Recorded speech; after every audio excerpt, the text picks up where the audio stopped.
News alert, interest rates have gone up and everybody is in complete fear of the market. I want to talk about why it is an exciting time in the real estate market right now to buy, especially to buy. I've got two of our leading experts. Let's get at it.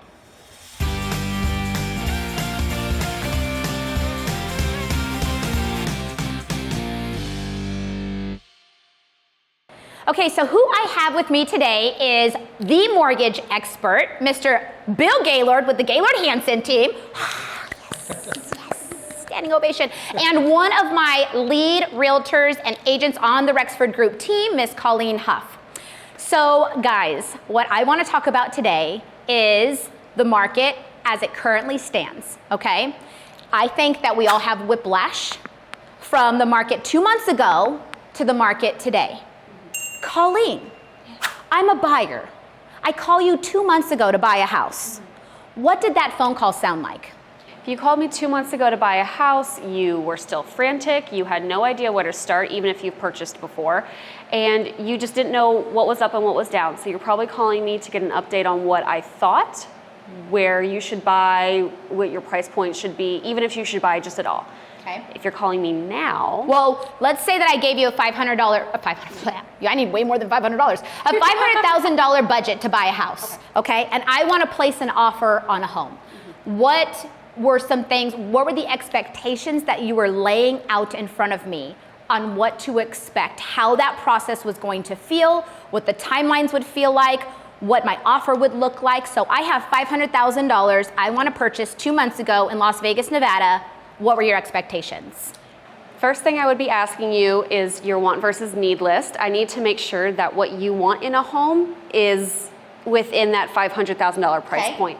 After I figure out what your wants versus needs are, then I was probably going to be telling you that we would cap your search below that by a good few tens of thousands of dollars. Because we were having to offer way above asking. way above listing.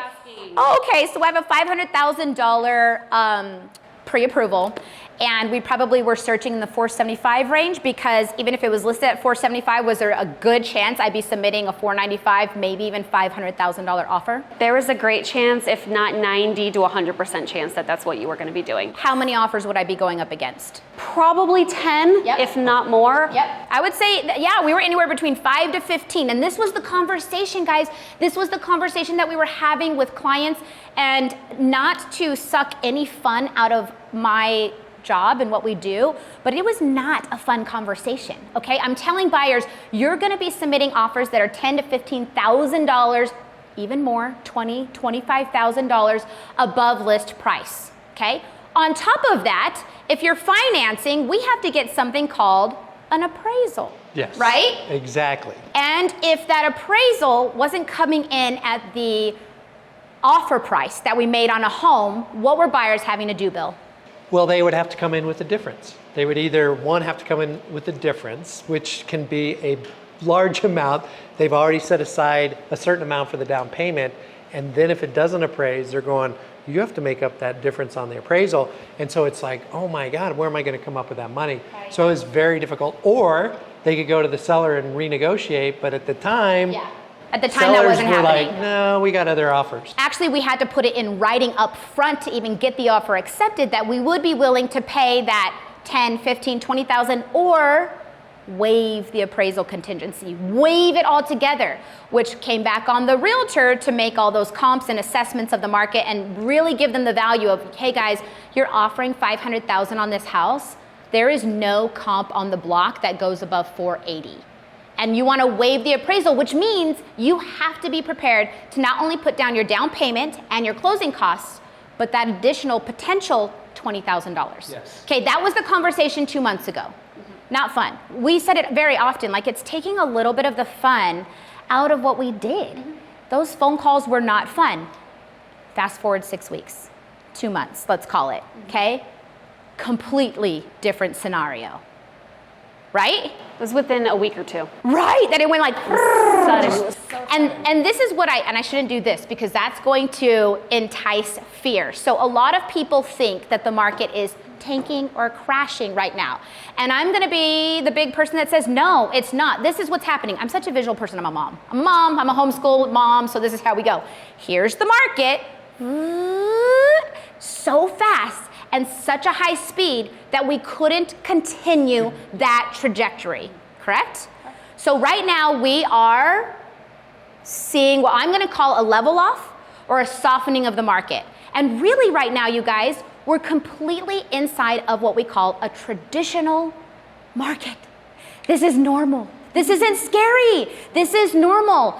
Have you been in this market before, Bill? Just a couple of times. Oh my gosh. I've been in real estate 36 years, 37 years. Okay. And you see this and this. Yeah. The dynamics of this market right now, so different. But there's this memory of 2008 Yes. where bubble crash, everybody lost this, foreclosures, short sales, all that Yes. stuff. So that memory for many people, a lot of the millennials coming into the marketplace, maybe saw a parent or a friend or somebody go through that and they're like, whoa, we're in a bubble. But the dynamics are so different now. And they're being coached by those people who were heavily impacted.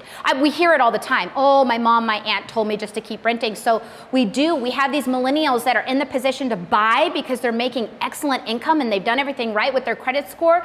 But because the people that are in and around them are the people that were physically affected by that bubble, we've got a lot of negative media or like whispering in the ears, right? I would like to take a minute to say how excited I am to be purchasing myself. I'm buying as much as I possibly can. And every single investor out there is buying because everybody sees this market as an opportunity. When I'm not having to pay above list price and when I'm not having to pay above appraised value, right? We can start to get those deals, Yes. right? I can start to get those deals.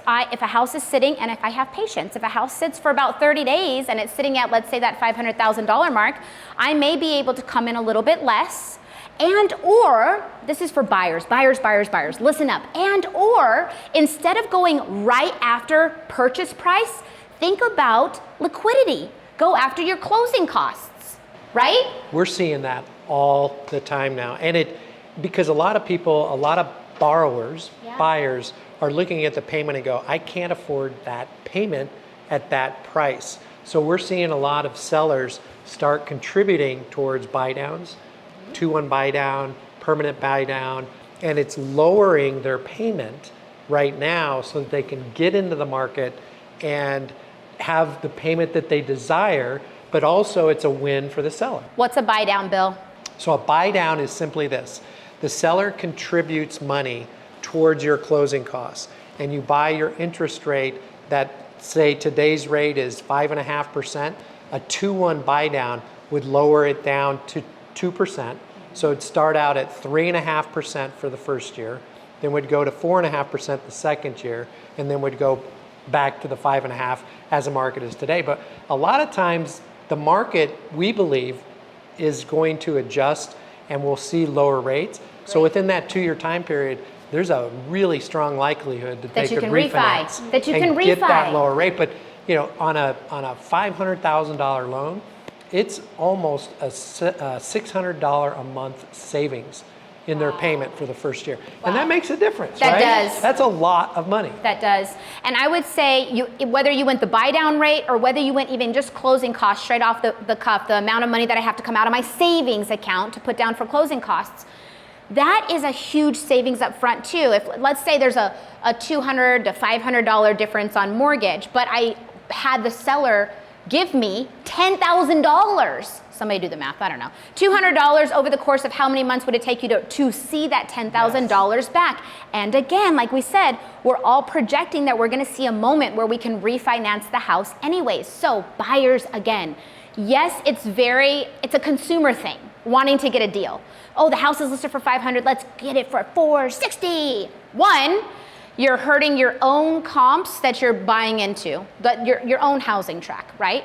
Two, there's better ways to get a deal. And I would say an interest rate buy down or closing cost assistance, liquidity, staying liquid is huge right now.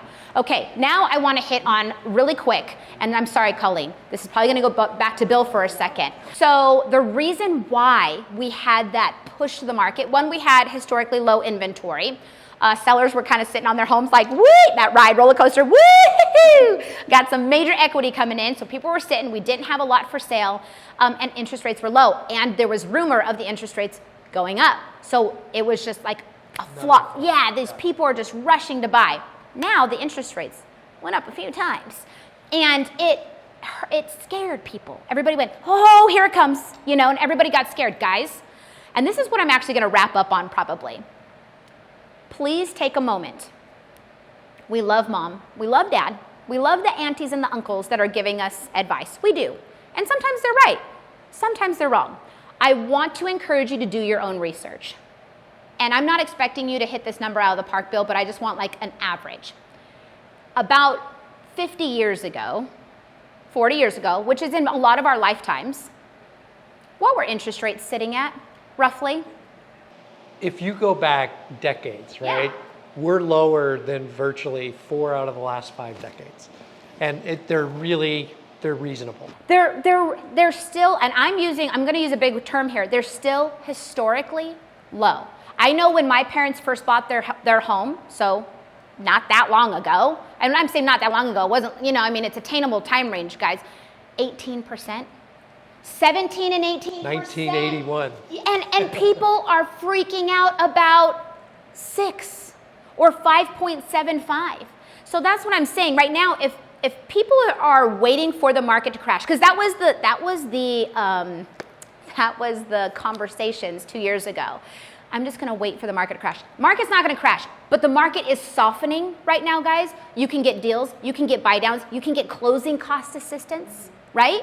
Is this a fun time to be a realtor again? So for buyers? I was going to say it's a fun time for me specifically because when I came into the Las Vegas market, they were my clients, the buyers, and I had to fight tooth and nail for them for so long and go through the tears and all the heartache. I went through that. I get to be so excited for my buyers again. They get to ask for closing cost assistance, like you said. They get time to think about a home. Did they really love it? Do they want to see something else? It is amazing how much it shifted in just a week or two. It has been instant, but it's been so good. It's been a relief. It really has. It has been a relief, and I get so excited too when I pick up that buyer because I'm like, dang, we're going to get you a deal. We're going to get closing costs like you said. You're going to have a minute to think about it, everything that Colleen said. And I want to finish on this, and you're still getting historically low interest rates. Please go back and do your research. This is not a time to step back. This is a time to dive in. If you are capable of being a homeowner and you haven't made that phone call to a lending expert yet or an amazing real estate team like the Rexford Group in Las Vegas, Nevada, you need to be making those calls now. It is a buyer's market, and it is time to buy. I agree. Okay guys, I hope that you enjoyed this video and you saw the opportunity that is at your fingertips to be a buyer in this really fun and exciting market where people aren't going to have to like clamor for a house. This is your moment. If you're the person that's been telling me you're gonna wait for the past 2, 3, or 6 years, now is the time. If you have any questions, comments, or anything, obviously hit the like, hit the subscribe, put the comments below. We want to make a lot more content. But if you're ever thinking, or if you have any questions about real estate in general, real estate investing, who's your homegirl? Guys, who's their homegirl? I'm your homegirl. Bye.